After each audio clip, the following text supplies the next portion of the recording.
She was left hanging for stealing bread, until the widowed rancher cut the rope and said, "Eat first." Wyoming Territory, December 1872.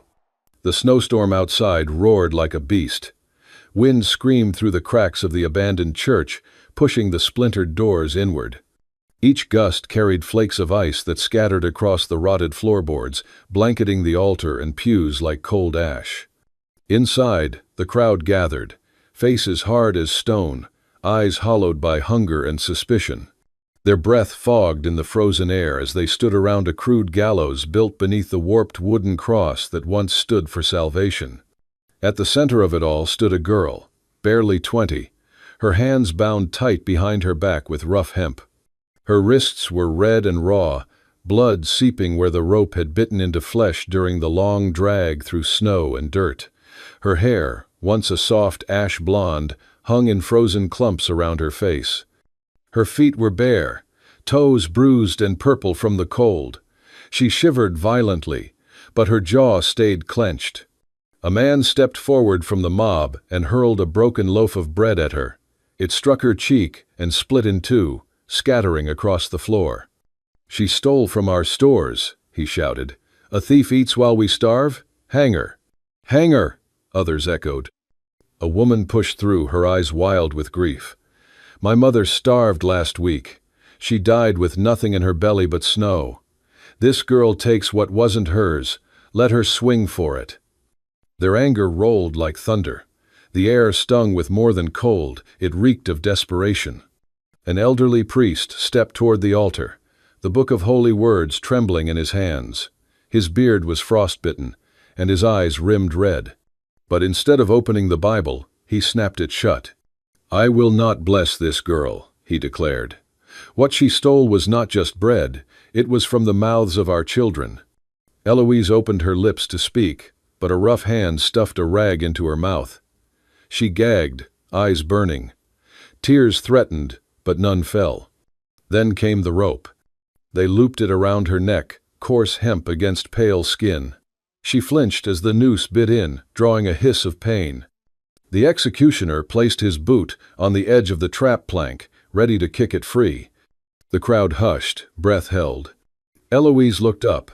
Her eyes, wide and stormy, scanned the faces that had once ignored her, now eager to see her die. But she didn't beg, didn't scream. She stood, trembling, and waited. The doors of the church slammed open with a violent crack. Snow poured in, swirling like a summoned ghost. A figure appeared, tall, heavy-coated, head bowed beneath a snow-drenched brim. Clay Mathis stepped inside. He didn't speak. He didn't rush forward. He didn't reach for his gun. Instead, he removed his hat, brushed off the snow, and placed it gently on the nearest pew, as if he were arriving for Sunday worship. The room fell silent. He looked at Eloise, really looked. Not with pity, not with doubt, with recognition. She was starving. That much was obvious. And she was young, too young to have become this town's example. He walked to the altar where the rotted cross leaned sideways, bent by years of neglect. Clay paused, then straightened it with quiet care.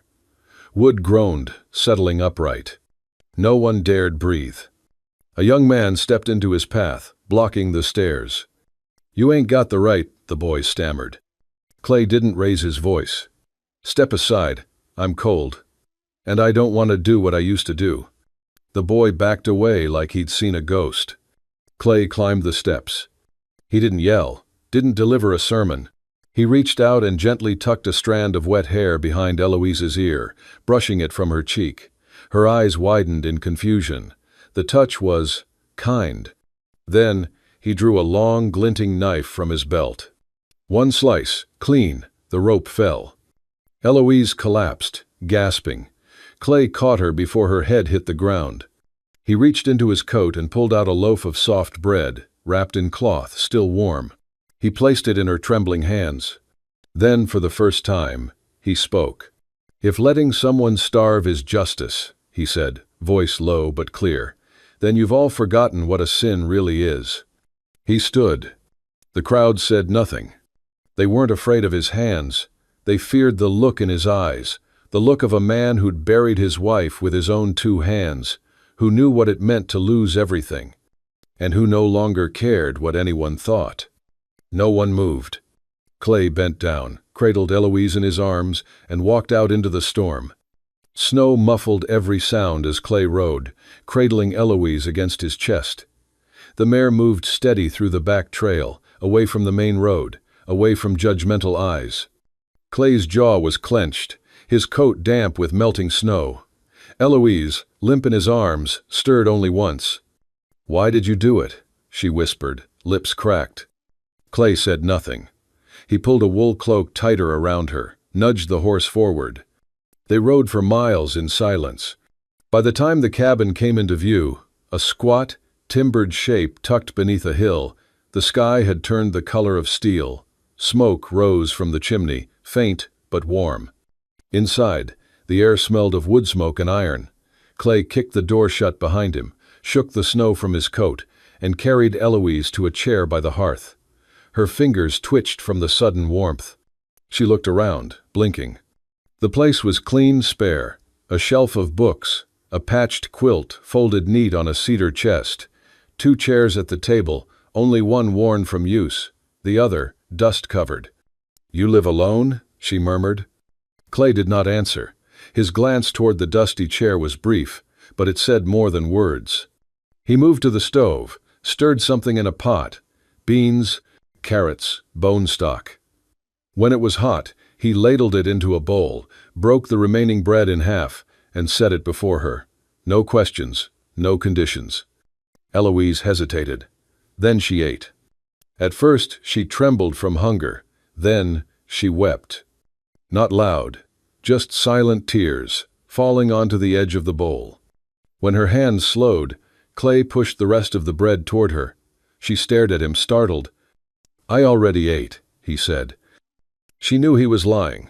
Afterward, she wrapped the cloak tighter, eyes tracking the firelight flickering across the wooden beams. Her voice was small, but steady now. "You think I'm innocent?" Clay sat across from her, arms resting on his knees. He didn't look at her when he replied. "I think nobody risks their life for bread unless they need it bad." She bit her lip, uncertain. "You're not afraid people will say you brought me back for something else?" Clay's gaze stayed on the flames. "I lost my wife to talk like that. I have nothing left to lose." The words hung between them. Later, Clay brought a pillow and blanket. "You take the bed." She sat up, alarmed. "But why are you being this kind? I'm not worth." "I once left someone behind," he said simply. "Someone I should have saved. I'm not making that mistake again." He opened a drawer, pulled out a wooden comb, and placed it on the nightstand, then turned away, pretending not to see the tears start again. The bed was soft, the fire warm. Eloise lay staring at the ceiling, arms folded across her chest like she expected a rope to tighten there. She glanced to the floor. Clay lay on his side, back to the fire, a knife gripped in his sleeping hand, ready for ghosts, or men. Eloise pulled the covers higher. "I do not want to trust you," she whispered into the dark, "but I hope I can." Outside, snow fell. Inside, the noose no longer had a neck to claim. Morning light seeped through the frost-bitten window. Eloise shot upright, breath caught in her throat. Then she remembered, no rope around her neck, no crowd. Just warmth, and the heavy hush of a house still waking. Beside the bed sat a small wooden tray, a bowl of warm oats, a steaming cup of tea, and a folded note in careful handwriting. "If you need me, I'm at the stable. See." She picked it up, touched the ink. Still fresh. He had written it just hours ago, before dawn. No one had ever done something like that for her. The house was quiet, wrapped in soft creaks, and the distant rustle of wind. She wandered through it slowly, passing a bookshelf lined with dog-eared paperbacks, a table with hand-stitched linen. Near the door hung a pair of worn women's boots. She froze in front of a comb resting on a shelf. It was carved wood, delicate, with an L burned into its side. She reached out, then pulled her hand back like the object might break under her touch. It was not hers, not meant for her. Still, she stood there a long moment. At noon, they ate together at the table. Clay placed 2 bowls down, sat without a word. Eloise ate quietly, then set her spoon aside. "I didn't steal that bread for myself," she said. Clay did not look up, just gave a small nod, waiting. "There's a boy," she continued, voice uneven, "lives under the bridge, 6 years old. His mother froze to death. I saw him licking snow, trying to trick his belly." Clay looked at her then, eyes steady. "I begged the bakery," she said. "They told me to get out. I only took 1 loaf, just 1. But they said I took 100. Her fingers twisted in her lap. "I knew what they'd do to me. I just couldn't go back to him empty-handed." Silence followed, thick and real. Clay reached into his coat pocket, pulled out a hard crust of bread, and placed it between them. "After lunch," he said, "I'll show you how to split wood. Not 'cause I want help, but so your hands can grip reins when you ride away from here one day." She stared at her hands, still raw, bruised. Then she touched the bread and cried, for the first time in weeks. That evening, Clay left a folded wool cloak on the bed. "It's yours now," he said, when she looked at him in surprise.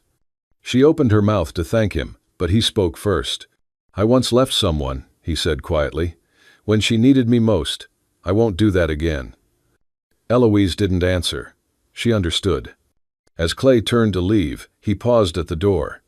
"That boy, he's still alive, right?" Eloise smiled faintly. "You think I'd tell that story if he weren't?" The fire was low when morning came. Clay stepped into the cold, boots crunching snow. When he returned, the cabin was quiet, empty. His stomach turned. He moved fast, but stopped when he saw the folded slip on the table. "Went to gather wood, water's boiling, don't let it spill. E." He read it twice. Then, for the first time in years, Clay Mathis smiled. And behind him, the kettle began to sing. Northeastern Territory, late winter, 1883. The wind sliced through the valley with a hollow cry, rattling the loose planks of the half-collapsed barn. Clay and Eloise stood on the icy roof beams, struggling to secure a tarp over the gaping hole. Snowflakes clung to their sleeves, melting into the worn wool.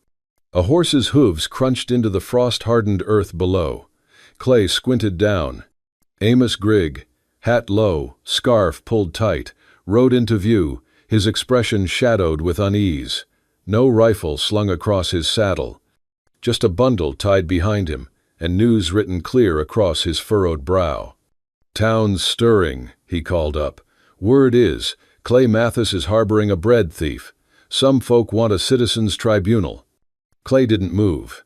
He secured the final rope knot and tossed the tarp edge over. "I harbor a person," he said, brushing snow from his gloves. "Not a crime." Amos gave a wary nod, then reached into his saddlebag. "This came for the girl, from the old bakery. Said it's for the little ash-haired girl. Thought you'd want to see it first." He handed over a paper-wrapped bundle, still warm beneath the waxed parchment. Inside, nestled beneath a fresh loaf, was a folded note, delicate handwriting scrawled in haste. Eloise unfolded it slowly. "I know who really stole the bread. It was the mayor's son. He made me stay quiet. Be careful. M.G." Her breath hitched. Her fingers clenched the note tight, turning her knuckles white. Not for herself, not anymore. She feared what might happen to Clay now for choosing to shield her. Amos tipped his hat. "Be careful, Mathis." When he rode off, Clay entered the cabin, walked to the gun rack, and unhooked the rifle without a word. Eloise watched, heart pounding. "What are you going to do?" He checked the chamber calmly.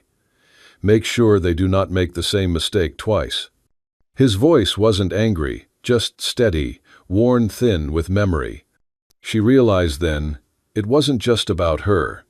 This was about someone else the town had judged and broken.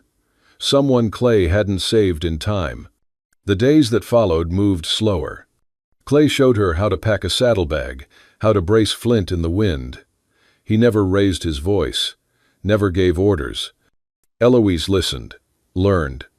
When he gashed his palm splitting wood, she rushed inside, grabbed cloth, then hesitated. Her eyes fell on the old rope tucked behind the door, the one that had bound her wrists weeks ago. She cut a strip from it, clean and careful, then wrapped his hand. Her fingers trembled. "Old things," she murmured. "New uses." Clay met her gaze. He said nothing, but his silence held weight. That evening, snow rolled in again. The wind howled, and the sky turned iron gray. Clay stood outside the barn, smoking. The faint orange glow of the cigarette tip was the only warmth in the scene. Eloise approached with a tin cup of tea. "It's getting colder." He took the cup, nodding thanks. A gust kicked up flakes, and Clay narrowed his eyes toward the dark ridge line. "Storm's coming in next week," he murmured. "We'll need to seal the windows tighter." Eloise wrapped her shawl tighter, then said quietly, "If it storms, I won't be leaving." He looked at her. For the first time, she saw something vulnerable in his eyes. Not hardness, not sorrow, but belief. She had chosen to stay. And for the first time, in a long while, he let himself hope. The winter of reckoning. The wind never stopped. It scraped against the cabin walls like claws, as if the land itself knew something was coming. Late winter, Clay's homestead. The wind howled endlessly, shaking the shutters and piling snow deep along the cabin's walls. Outside, the path had vanished beneath a sea of white. Inside, the world shrank to the crackle of fire, the creak of wooden floors, and the faint click of a sewing needle. Eloise sat near the hearth, mending Clay's wool sweater. Her fingers moved carefully, tugging purple thread through frayed seams, lavender, soft and faded. She had not meant to choose that color. It simply felt right. Across the room, Clay knelt beside the stove, tightening the bent hook that held their cooking pot. Neither spoke of the townspeople, of justice, or guilt. The silence was not avoidance, it was permission, to breathe, if only for a little while. Clay glanced at the stitching. His gaze lingered. He knew that color. He said nothing. Later, the fire burned low, and their shadows danced against the walls. Clay poured tea and leaned back against the hearthstones. His voice was quiet, shaped by years of things left unsaid. "Her name was Lena, my wife." Eloise didn't interrupt. She had a soft laugh. Never raised her voice, not even when folks started talking. They said she was pregnant with another man's child. I didn't believe them, but I didn't stop them either. He stared into the flames. "She caught the fever that winter. I sat with her for days, but the town never sent a doctor. Said it wasn't right, not after what they heard." He paused. "She died without hearing me say I believed her. I buried her under the cottonwood by the creek. Alone. Hast." Eloise reached for her cup. Her fingers trembled slightly. "If you hadn't walked into that church," she said softly, "I'd have been the second woman you left behind." Their eyes met. There was no accusation in her voice, only truth. Clay reached over and took her hand. It was the first time he touched her without need or urgency. Just presence. Not romance, something heavier. A quiet vow not to turn away again. That night, sleep would not come. Eloise wrapped a shawl around her shoulders and stepped outside. The snow danced in the moonlight, gentle and silver, settling into her hair like whispers. Clay followed a moment later, wordless. He draped a blanket across her shoulders and stood beside her. They said nothing. The silence stretched, and then he spoke, not to break it, but to give it meaning. "I do not know what tomorrow brings," he said, "but if you stay, I will not let you go hungry. I will not let you be alone." Eloise turned to him. "Is that a promise?" He looked at her, steady and solemn. "It is the only thing I am sure of." They stood there until the cold kissed their skin raw, then turned and walked inside, together. The fire welcomed them back. Soup bubbled quietly on the stove. 2 chairs waited at the table. And where once there had been dust, now lay a folded wool blanket, lavender thread still caught in its weave. The past had not returned, but something else had taken root.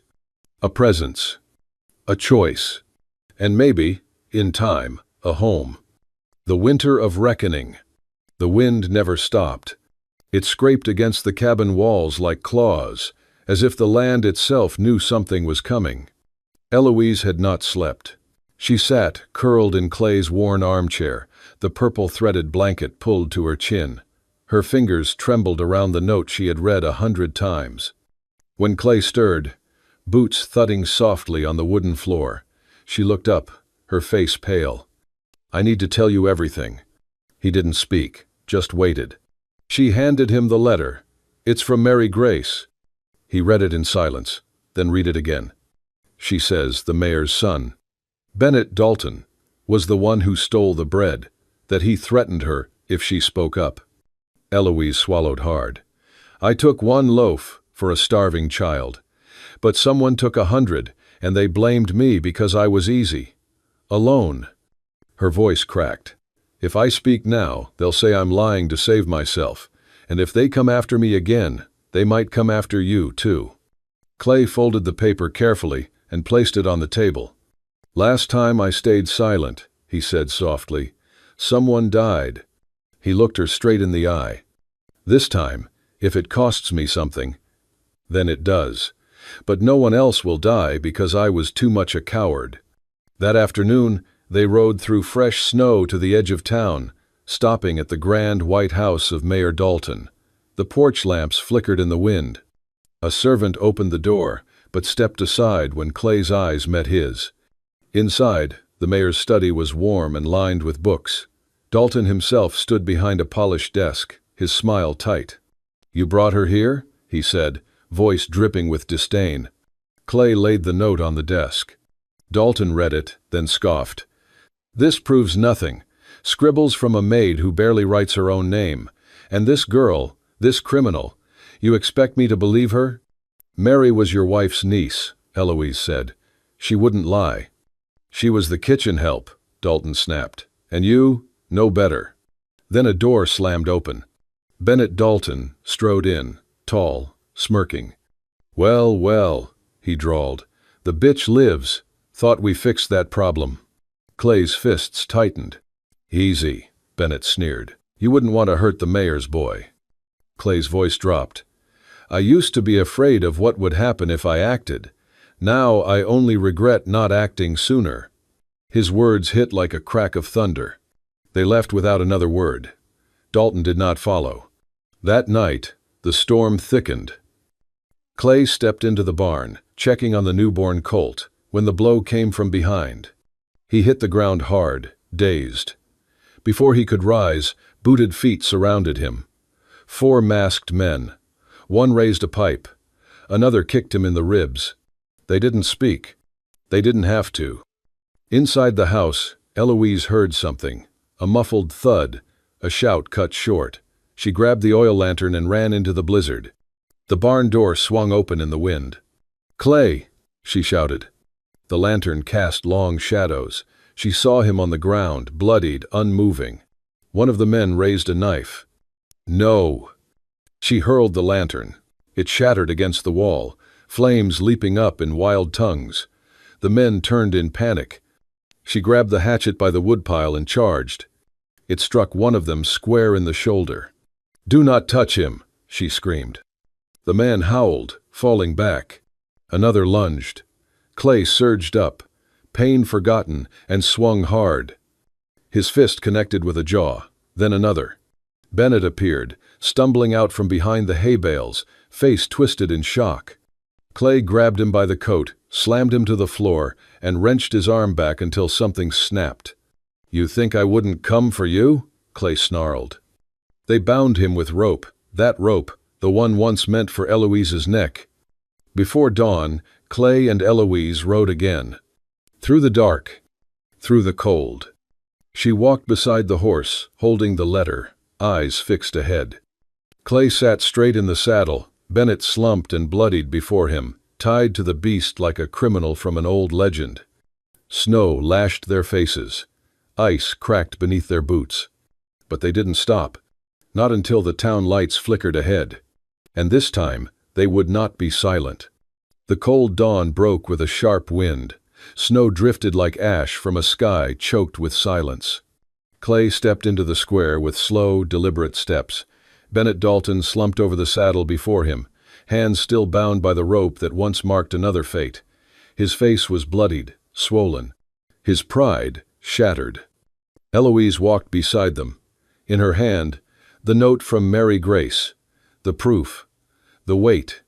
They reached the old church. Clay strode to the bell and rang it, 3 loud tolls that echoed through the streets like gunshots. Windows opened, doors creaked. Faces emerged, wrapped in coats and scarves, curiosity pulling them from warm hearths to cold stone. The churchyard filled. No one spoke. On the steps, Clay pushed Bennett to his knees. The snow turned pink beneath him. Eloise faced the crowd, chin high, voice clear. You once hung a rope around my neck without proof, without mercy. You said I stole what I never touched. She held up the letter. Now I bring the truth. A murmur swept through the gathering. From the back, a young woman stepped forward. Her coat was threadbare, hands trembling, but her voice steady. I am Mary Grace, she said. I worked in the bakery. I saw Bennett take the keys to the storeroom. I heard him threaten to ruin my family if I spoke. Gasps. Whispers.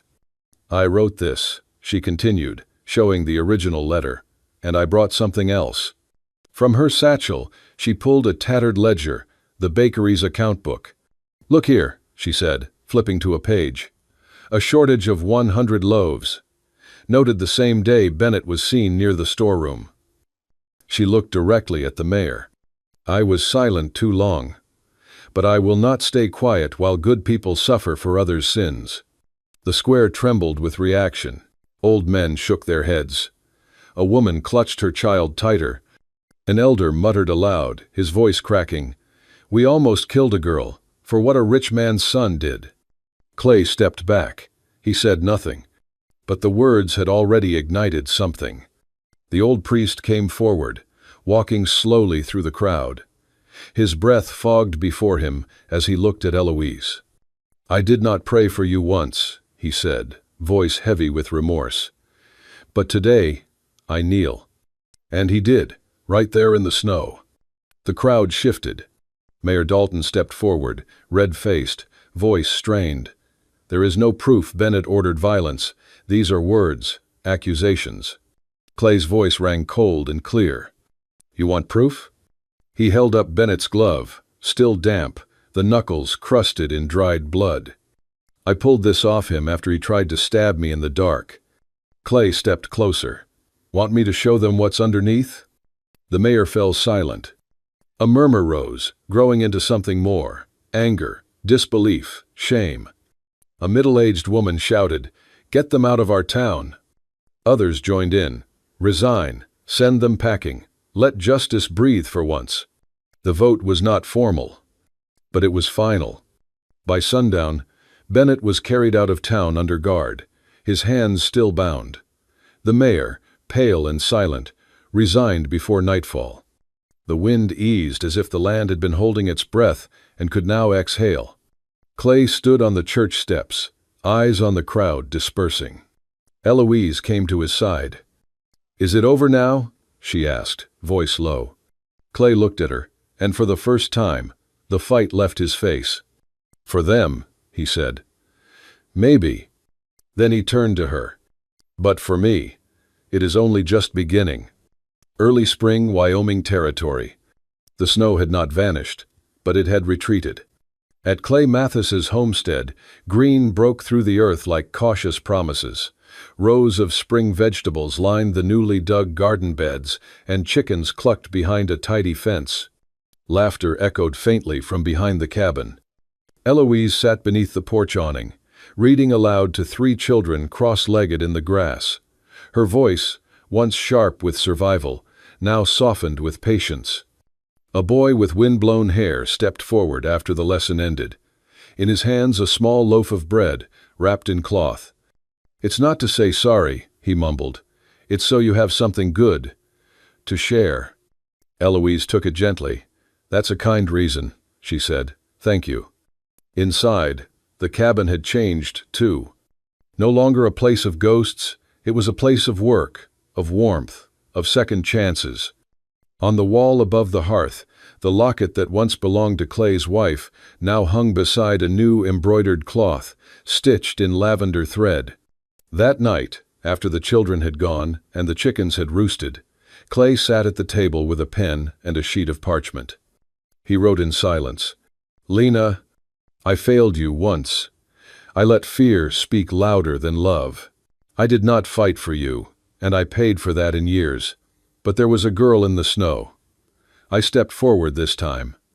I am not writing to say I have found peace, only that I am learning how to keep someone alive, not just safe. Wherever you are, thank you for teaching me what love is, even if I only understood it too late." He folded the letter and walked to the peach tree near the porch, the one she had planted the year they married. The blossoms were just beginning to bud. He dug a small hole and buried the note at its roots. "Rest," he whispered. The next afternoon, he stood in front of a weathered wooden sign, freshly restored and nailed to a post by the gate. Eloise came to his side, brushing sawdust from her palms. She read the words aloud. "Mathis Ranch, where no one goes hungry, where rope is for horses only." She smiled. Clay, still staring at the sign, said quietly, "If you still want to leave, I won't stop you." Eloise leaned into him, resting her head on his shoulder. "You once promised not to let me die of cold, hunger, or loneliness," she said. "I think you are keeping that promise quite well." They stood there, beneath a sky no longer gray. The wind was still sharp, but it carried the scent of something new. That night, they ate at the small wooden table. 2 chairs, 2 people. The fire crackled steadily. On the mantel, a loaf of warm bread waited, not stolen, not hoarded, but made with hands that no longer trembled.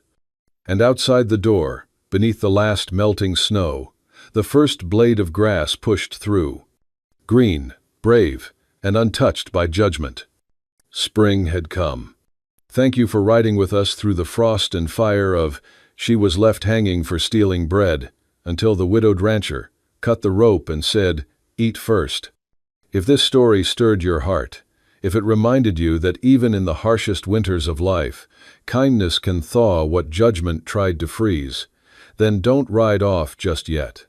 Hit that hype button, subscribe to Wild West Love Stories, and saddle up for more tales of love that defied the law, bullets, and time itself. Until next time, remember, in the Wild West, bullets missed, but hearts didn't.